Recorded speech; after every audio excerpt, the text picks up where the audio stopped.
Hey guys, I hope you all have been doing well. Welcome back to Very Beautiful. And today's video is going to be on how to avoid scammy modeling agencies or just scams in modeling in general. And for those of you that might be new to my channel, I did do a little bit of commercial acting and modeling a little while ago. I'm not active anymore in it, but I've been getting comments on an older video I did a few years ago on what to wear to a talent agency meeting about, is this agency a scam? Is this photo shoot a scam? I figured I should just make a video about my general tips, since I obviously don't know about every single agency around the country. I only know about my area, which is Central Florida. And this video is going to be more on scams based to, not pay you or to take money from you. I want to start off with modeling agencies. A lot of you are going to be looking to join a modeling agency where you are represented by them as talent, and they can tell you what work is available, see if they can submit you. Once you get submitted, they get a commission off of the money that you make. And the way that that works is they take the commission out of your check once the actual company that hired you gives them a check. Now, that's how it's supposed to work. That's how it should work. What I want to tell you is not to ever give your modeling agency money. There's never a reason for you to pay your modeling agency. They shouldn't have an annual fee or membership fee of any sort. That is very shady if they do, because they make their money off of the commission that they will tell you in a contract outlined as soon as you sign with them from the get-go. So if they're charging you that, just leave.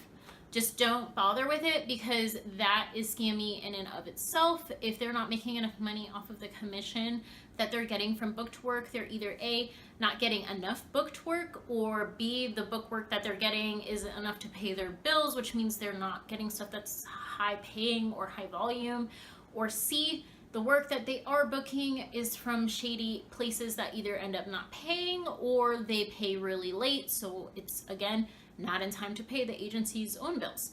So you don't want to work with that, because they're going to be a headache, very unprofessional. I've been in that situation before and have nothing to do with that agency anymore. But that's why I can tell you from my experience, you do not want to deal with anybody that charges you an agency fee. And the commission that is normal in the state of Florida if you're starting out is 20%. If you're somebody who's more tenured, you've been modeling for a while, you're super tall and you do fashion, you might have a way lower commission rate. And that's completely different. I'm talking about commercial acting and modeling if you're just starting out and you kind of have like the everyday cute person look. Because another thing that agencies shouldn't require you to do is to pay for pictures to take with their resident photographer. It's okay if they suggest it and say, hey, I see that your portfolio is lacking this or this. You could take pictures with so-and-so or get pictures done with somebody else, but I think this would help your portfolio. However, they shouldn't require you to do any type of pictures with their specific photographer just for you to be signed on. Again, another shady tactic if they're just trying to get money. You can go through so many different ways of getting your portfolio started for free. Will it be the most glamorous one? Probably not, but it will get the job done, and you'll have all of the types of pictures that you need, and they'll be of a good enough quality until you can book some work and trade out your older pictures with your newer pictures that are going to be better quality. Next part that I'm going into is going to be like independent casting calls or photo shoots that you get online from, whether it be Instagram or Model Mayhem, which is actually where I started off getting most of my portfolio done. But just anything that you're getting online and it's not through an agency, so you don't have that third party to kind of weed them out and make sure that they pay you. These tips are going to be for that. And the first thing is, you should never have to pay to go to a casting call. It should never be a fee of, okay, you can get $2,000 if you're in this video, but you have to be picked, so you pay $20 to be seen by everybody to see if they want to pick you. No, you would just go there and then they would call you back and tell you if they want you. There's no reason for you to pay for your slot at a casting call. It just defeats the whole purpose of a casting call, because you're going there to get booked to get paid later for work that you've done. If someone is contacting you, for instance, for a photo shoot, say it's like a photographer and they're saying, I want to do a photo shoot with you, how much is your rate? You want to talk to them a lot through this messaging, get all of the details.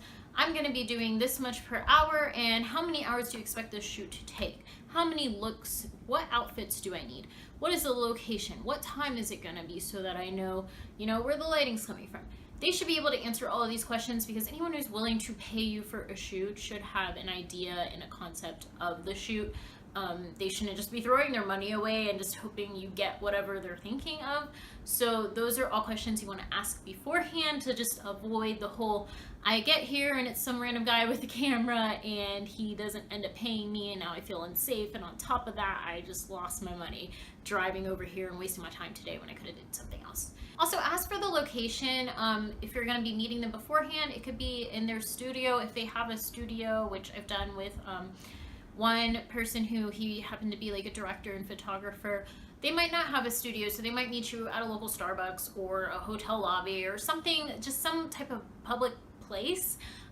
Meeting someone at their home is kind of shady to me, because that's also like in the unsafe region of like, okay, I'm at a home in a private residence, and I don't know you.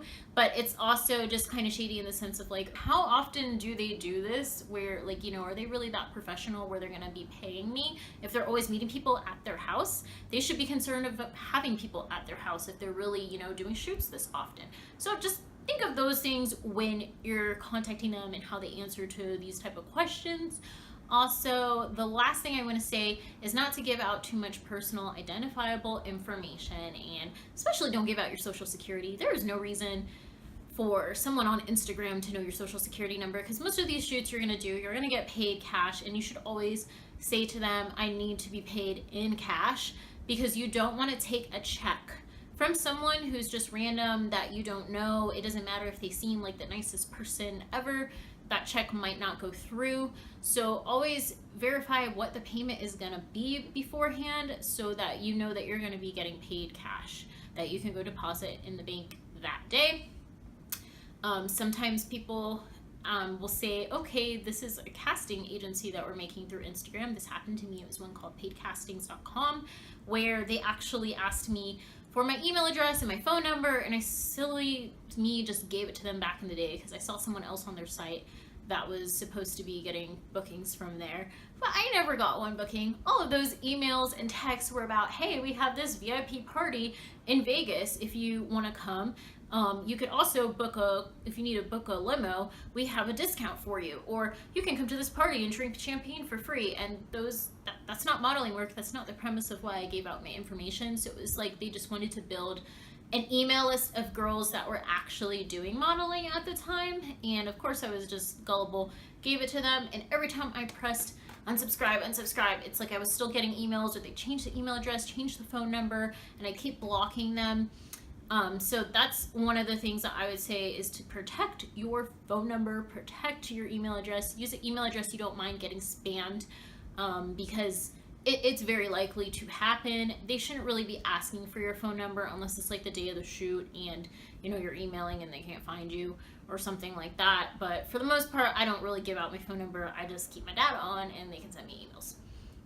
But that's going to sum up the tips for today. If there's something you think I might have left out, or something specific you want to ask in the comments below, I can try to answer it. So just leave it down there. If this video helped you, give it a thumbs up, and also, let me know what you'd like to see in the next video.